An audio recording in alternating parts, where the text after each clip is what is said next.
전반적으로는 다 거의 같지만 또 디테일한 부분에서는 많이 달랐고 지금 시나리오의 완성도보다는 많이 그래서 14곡까지 바뀌었죠. 근데 그러니까 여러분들은 100분짜리 영화를 14번 고라는 건 14번을 고쳤다는 거고 보통 14번을 고치려면 빨라야 한 달에 한 고 정도 나오거든요. 그러니까 한 1년 반은 훌쩍 지나가요. 그럼 뭐 100분짜리 영화를 그렇게 오랜 시간 고치냐라고 관객분들 입장에서는 의아하실 텐데 그 캐릭터의 개연성이라든가 플롯이라든가 서브 플롯이라든가 대사라든가 에피소드라든가 이런 것들이 이렇게 직조해 나가면서의 과정들이 참 어렵습니다. 난이도가 높고요. 근데 그것을 굳이 뽑았던 이유는 당연히 좋은 시나리오였죠. 지금보다는 아쉽다고 했지만 일단 그 시선이 신선했습니다. 그리고 뭐랄까 이게 전문직 드라마를 보는 것 같은 현실적인 생생함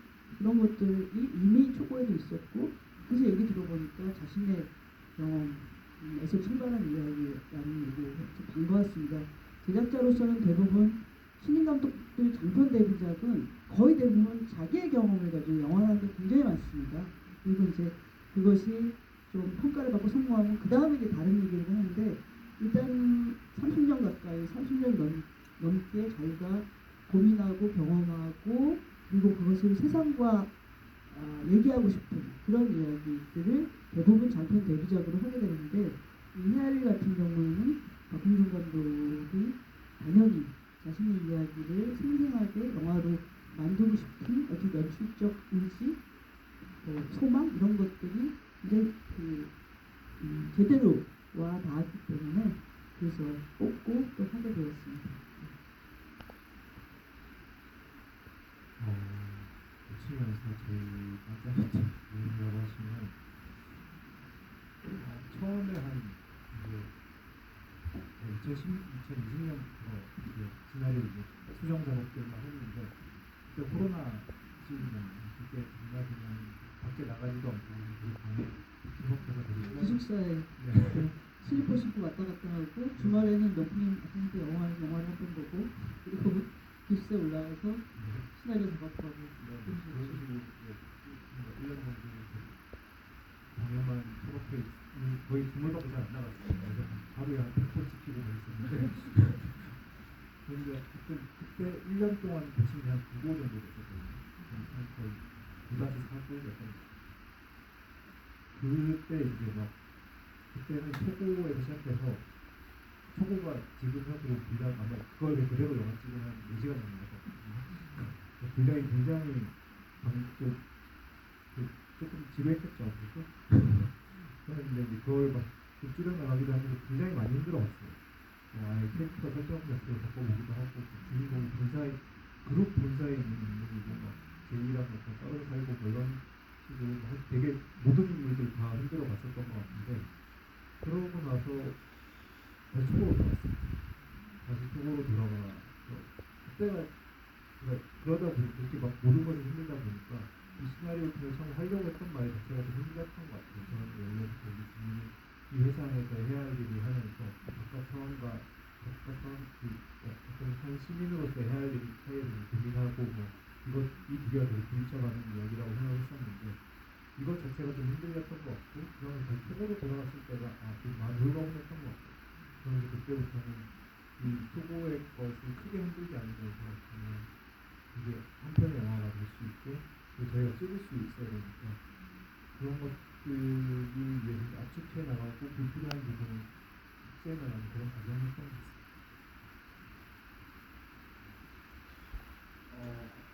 땅따먹기 그 씬, 제어찾기 그거 씬을 다 애드리브였는데 많이 날라가서 아쉽네요. 이 작품을 하면서도 그렇고 그래서 도영 선배님이 너가 이 영화를 할 때 배부장님한테 배드맨 씬하고 또 한 씬이 있었어요. 그게 이제 준이랑 초반에 포장마차에서 저희가 이제 술 살 때 하면서 이런 씬이 있잖아요. 그 다음에 이제 포장마차에 가서 이제 술 먹는 씬이 있었는데 거기서 좀 이도의 이 회사에 대한 방식, 이제 그런 것들이 좀 담겨 있어서 그 두 가지를 네가 잘해야 돼. 그래서 좀 많이 애썼는데 그 포장마차 신이 통째로 날아가서 그게 사실 뭐 감사한 일인지 뭐 이게 아쉬운 건지는 잘 모르겠어요. 제가 모니터를 이제 안 했으니까 부족했으면 정말 감사한 거고 잘 나왔으면 아쉬운 거고 그런데 그 신이 날아가서 좀 저도 신 찍으면서 재밌었고 좋았는데 날아가서 아쉽고 그 다음에 그 성치수 차장한테 제가 또 퇴직, 희망퇴직을 권고하는 장면이 있었거든요. 그 찍기 전에 뭔가 이 사람과의 좀 관계를 좀 만들고 싶어서 뭐 앞에 원래 대사 말고 앞서서 한 대사들을 좀 많이 준비해 봤거든요. 그씬 찍으면서도 조금 저도 마음이 아팠던 신이었고 장면이었는데 그것도 쑥 날아가서 좀 아쉬웠고요.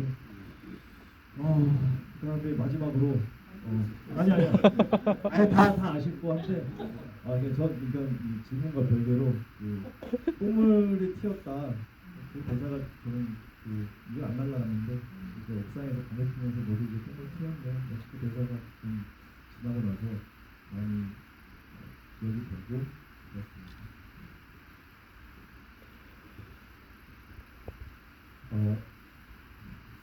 저 같은 경우는 상수 같은 경우에는요, 아까 말씀드렸던 해야 할 일이 이제 어쨌든 준이와의 어떤 관계적인 측면에서 어떻게 이제 준이가 뒤에 와서 갈등을 할 때 효과적으로 보여줄 수 있을까 고민하게 만드는 어떤 인물이었잖아요.